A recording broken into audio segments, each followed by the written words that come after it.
అందరికీ నమస్కారం. రఘురామ్స్ గాంధీగిరి యూట్యూబ్ ఛానల్కి స్వాగతం, సుస్వాగతం. ఈరోజు మనం తీసుకున్నటువంటి అంశం ఎదుగు పొదుగు లేనటువంటి జీవితం నుంచి ఏ రకంగా బయటపడాలి అన్న దాని గురించి ఈరోజు మనం మాట్లాడదాం.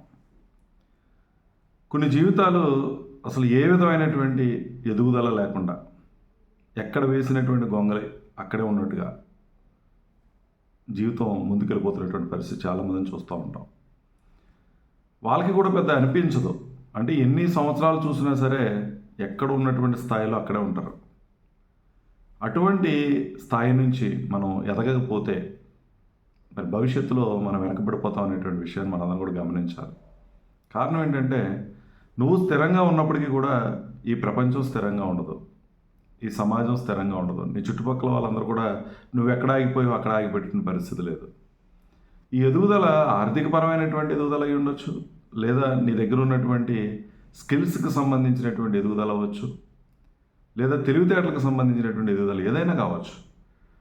కానీ మనం నిరంతరం ఏదో ఒకటి సాధించాలి, ఏదో ఒకటి కొత్త విషయాన్ని తెలుసుకోవాలి, ఉన్నటువంటి స్థితి నుంచి కాకుండా మరింత ఉన్నత స్థితికి వెళ్ళాలి అనేటువంటి తపన తాపత్రయం అనేది మనిషికి చాలా ప్రధానమైన అంశం. ఏముంది ఇంక నాకు చాలులే, ఉన్నది సరిపోదా అనుకుని నిరాశ నిస్పృహలో ఉండిపోయే వాళ్ళు కొంతమంది అయితే, లేదా ఏదైనా కొత్తది ప్రారంభిస్తే, ఏదైనా కొత్తది చేసేటటువంటి ప్రయత్నం చేస్తే ఓడిపోతామేమో అనేటువంటి భయంతో కొంతమంది ఆగిపోతే, ఎవరైనా ఏదైనా అనుకుంటారులే మనం ఇది చేస్తే మన కామెంట్ చేస్తారు అనేటువంటి ఆలోచన ధోరణితో మరికొంతమంది ఎక్కడున్నటువంటి స్థితి నుంచి అక్కడే ఉండిపోయేటటువంటి పరిస్థితి ఉంది.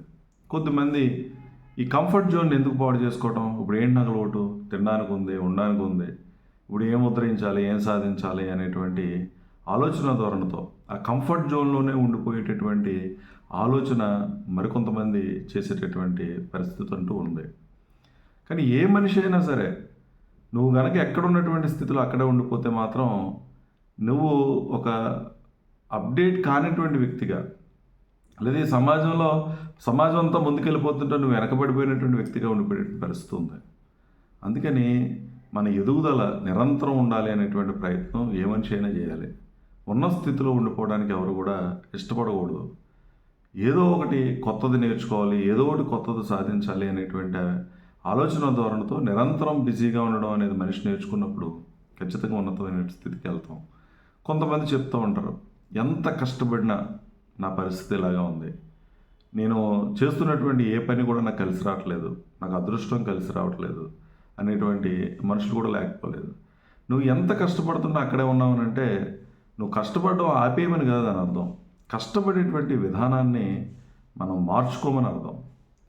నువ్వు వెళ్ళేటటువంటి మార్గాన్ని మార్చుకోమని అర్థం. కష్టపడడం అనేది మానకుండా నువ్వు వెళ్తున్నటువంటి దారి సరైన దారి అవునా కదా, నువ్వు చేరుకోవాల్సినటువంటి గమ్యానికి ఈ దారిలో వెళ్తే చేరుకోగలుగుతావా లేదా అన్నది ఒకసారి పరిశీలన చేసుకోవటం అనేది చాలా ప్రధానమైనటువంటి అంశం. ధైర్యంగా మనిషి ముందడుగు వేయగలడం అనేది నేర్చుకుంటూ ఎక్కడ ఏ భయం వచ్చినా సరే ఆ భయాన్ని ఎదిరించి నిలబడగలగటం, ఆ సమస్యను తట్టుకొని నిలబడగలగటం అనేది మనం అలవాటు చేసుకుని నిరంతర ప్రయత్నం కనుక చేస్తే ఖచ్చితంగా ఉన్నతమైనటువంటి స్థితికి వెళ్తాం. అయితే ఈ స్టాగ్నేట్గా ఉండిపోవడానికి కారణం కూడా లేకపోలేదు. మన చుట్టూ ఉన్నటువంటి మనుషులు, ఎవరితో మనం సహవాసం చేస్తున్నాం, ఎటువంటి మనుషులతో మనం ఉన్నామన్నది కూడా చూసుకోవాలి. ఎవరైతే కష్టపడతారో, ఎవరైతే నిరంతరం ముందుకెళ్ళే ప్రయత్నం చేస్తారో అటువంటి వాళ్ళని మనం ఆదర్శంగా తీసుకోవాలి. అటువంటి వ్యక్తులతో మనం దగ్గరగా ఉండేటువంటి ప్రయత్నం చేయాలి. వాళ్ళు నిరంతరం ఏదో ఒకటి కొత్తది చేస్తూ ఎదగాలనేటువంటి ప్రయత్నం చేసేటటువంటి వ్యక్తులు. సో అటువంటి వ్యక్తులతో కనుక మనం ఉండగలిగితే ఖచ్చితంగా మన ఆలోచన ధోరణి మారుతుంది. మనం కూడా వాళ్ళకలా కష్టపడాలనేటువంటి ఆలోచన మనకు రావడానికి ఒక అవకాశం అనేది ఉంటుంది. అందుకని నువ్వు ఎటువంటి మనుషులతో, అంటే సత్సంగం అంటాం, అంటే మంచి వ్యక్తులతో మన సహవాసం చేయటం. సోమరిపోతులే కనుకతో మనం తిరుగుతూ ఉంటే వాళ్ళతో పాటు మనం ఉన్నట్టుగా ఉంటుంది. ఒకసారి మనం కంపేర్ చేసుకునేటప్పుడు ఎవరితో కంపేర్ చేయాలంటే ఎవరైతే ఉన్నతమైనటువంటి స్థితికి వెళ్తున్నారో వాళ్ళ యొక్క జీవన శైలి ఏంటి, ఏ విధంగా ముందుకెళ్ళారు అనేటువంటిది మనం చూసుకోవాలి. మనం కూడా దాన్ని ఎలా మాట్లాడతామంటే వాడికి అదృష్టం కలిసి వచ్చిందిరా, లేకపోతే వాడికి వాళ్ళు సహాయం చేశారు, వీళ్ళు సహాయం చేశారు, అందుకని ముందుకెళ్ళిపోయాడు, లేదా ఏదో తప్పుడు పనులు చేస్తూ ఉంటున్నాడు, లేకపోతే అలా ఎందుకు ఎదిగిపోతాడు, ఇటువంటి మాటలు మాట్లాడతాం తప్పించి వాళ్ళు పడుతున్నటువంటి కష్టాన్ని కూడా మనం చూడం. కొద్దిమంది ఉండొచ్చు అలా అడ్డదారిలో ముందుకెళ్ళిపోయిన వాళ్ళు. ప్రతి ఒక్కడు కూడా అడ్డదారిలోనే వెళ్ళిపోయాడని అనుకోవడం కూడా మన పొరపాటు అవుతుంది. అంటే అది మనం మోసం చేసుకోవడం అవుతుంది. అందుకని ఎవరైనా మంచి వ్యక్తులుండి, ఎవరైనా కష్టపడేటువంటి వ్యక్తులుండి, ఉన్నతంగా వెళ్ళినటువంటి వాళ్ళు ఉంటే వాళ్ళని మనం అప్రిషియేట్ చేయాలి, మెచ్చుకోవాలి. వాళ్ళు చేస్తున్నటువంటి పనిని మనం కూడా ఆదర్శంగా తీసుకునేటువంటి ప్రయత్నం చేయాలి. ఏ మనిషి అయినా ఉన్నతంగా ఎదగాలంటే తన పట్ల తాను కఠినంగా ఉండడం అనేది నేర్చుకోవాలి. కొంచెం స్ట్రిక్ట్గానే ఉండాలి. నువ్వు పడుకునే సమయం కానీ, నువ్వు లేచేటటువంటి సమయం కానీ, నువ్వు ఎంటర్టైన్మెంట్ ఖర్చు పెట్టే సమయం కానీ, నువ్వు స్నేహితులతో తిరుగుతున్నటువంటి సమయం కానీ, బద్ధకాలు కానీ, వీటి విషయంలో నువ్వు కొంచెం కఠినంగానే ఉండాలి. అది నువ్వు మార్చుకునేటువంటి ప్రయత్నం నిరంతరం చేస్తూనే ఉండాలి. ఏ లోపం అయితే నీలో ఉందో ఆ లోపాన్ని సరి చేసుకునేటువంటి ప్రయత్నం చేయాలి. భయం ఇవన్నీ కూడా మనంతటా మనం పోగొట్టుకునేటువంటివే కానీ ఎవరో వచ్చి పోగొట్టేటువంటి కావు. నువ్వే నెట్టుకోవాలి. ఎవరో వచ్చి నెట్టరు నువ్వు ముందుకు వెళ్ళాలని అంటే. అందుకని నిరంతరం నీ అంతటా నువ్వే స్ఫూర్తి పొందటం అనేది నేర్చుకో. ఈ స్ఫూర్తి రావాలని అంటే గెలిచినటువంటి వ్యక్తుల యొక్క జీవిత చరిత్రలు ఒకసారి తెలుసుకో. వాళ్ళ జీవితంలో ఎన్ని ఓటములు ఎదుర్కొని, ఎన్ని కష్టాలు ఎదుర్కొని, ఎంత ఓపిక పట్టి సహనంతో ఉండి ఉన్నతమైనటువంటి స్థితికి వెళ్ళారో మనం తెలుసుకోవడం అనేది నేర్చుకోగలగాలి. అందుకని నాకు పర్వాలేదు, నేను బాగానే ఉన్నాను, ఎక్కడ ఉండిపోతానంటే మాత్రం నువ్వు ఖచ్చితంగా వెనకబడిపోతావు, అందులో అనుమానమే లేదు.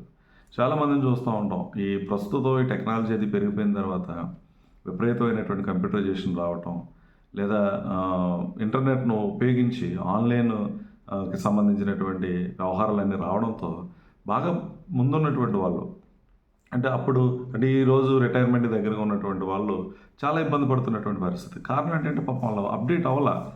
వాళ్ళు జాబ్ సంపాదించారు, కంఫర్ట్ జోన్లోకి వెళ్ళిపోయామనుకున్నారు, ఇంకేం నేర్చుకోవాల్సిన అవసరం లేదనుకున్నారు, కుటుంబ బాధ్యతలు అనుకున్నారు, ఇంకంతకన్నా ఏం కావాలి, ఎన్నాళ్ళు కష్టపడతాం అనుకున్నారు. ఇటువంటి పరిస్థితుల్లో ఉన్నవాళ్ళు పాపం ఈరోజు ఇబ్బంది పడుతున్నటువంటి పరిస్థితులు కూడా మనం చూస్తూ ఉంటాం. అందుకని మనం ఏం చేయాలని అంటే మారుతున్నటువంటి సమాజానికి అనుగుణంగా, మారుతున్నటువంటి టెక్నాలజీకి అనుగుణంగా, మారిపోతున్నటువంటి సమాజ పరిస్థితులకు అనుగుణంగా మనం కూడా ఎప్పటికప్పుడు అప్డేట్ అవ్వడం అనేది నేర్చుకోగలగాలి. నాకేం అక్కర్లేదు లేనటువంటి పరిస్థితి ఉండకూడదు. మరి ముఖ్యంగా మహిళలు కూడా ఒకసారి ఆలోచన చేయాల్సినటువంటి అంశాలు ఇవన్నీ కూడా. ఎందుకంటే పాపం వాళ్ళు వన్స్ ఏదో చదువుకుంటారు, ఏదో పెళ్లి చేస్తారు, పెళ్ళి అయిపోయిన తర్వాత ఇంక కుటుంబ బాధ్యతలు తప్పించి మిగిలిన దేని మీద కూడా వాళ్ళు దృష్టి పెట్టకపోవడం అనేది చూస్తూ ఉన్నాం. కొద్దిమంది ఈరోజు అప్డేట్ అవుతూ ఉన్నారు, నేర్చుకుంటున్నారు, బయటకు వస్తూ ఉన్నారు.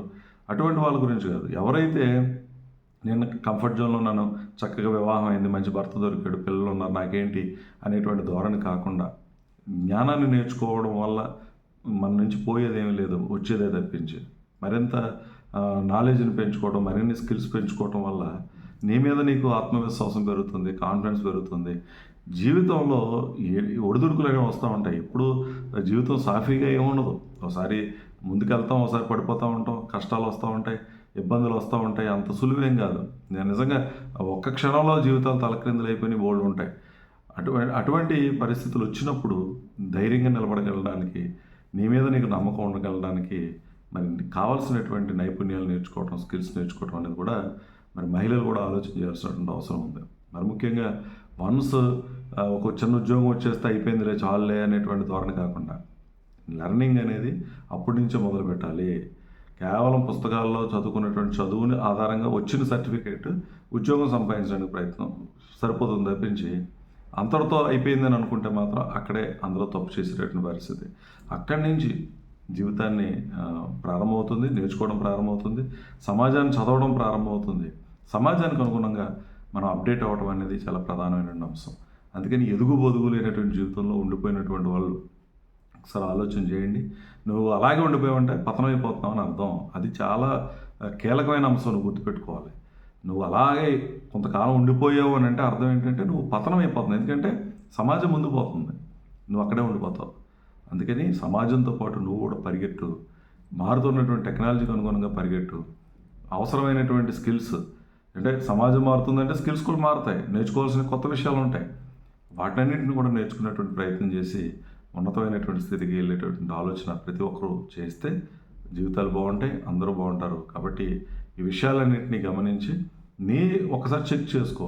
నేను ఒక 5-6 సంవత్సరాల నుంచి ఎక్కడ ఉన్నది అక్కడే ఉన్నానా, ఏమన్నా ఎదిగానా, ముందుకెళ్ళానా?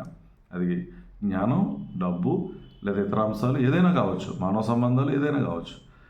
వీటన్నిటినీ ఎప్పుడూ వృద్ధి చెందుతూనే ఉండాలి. డబ్బులు చూడండి అలా ఎంత అమౌంట్ ఉంది కదా అని కూర్చుంటే తరిగిపోతుంది, ఉంటుంది, ఎన్నాళ్ళు ఉంటుంది.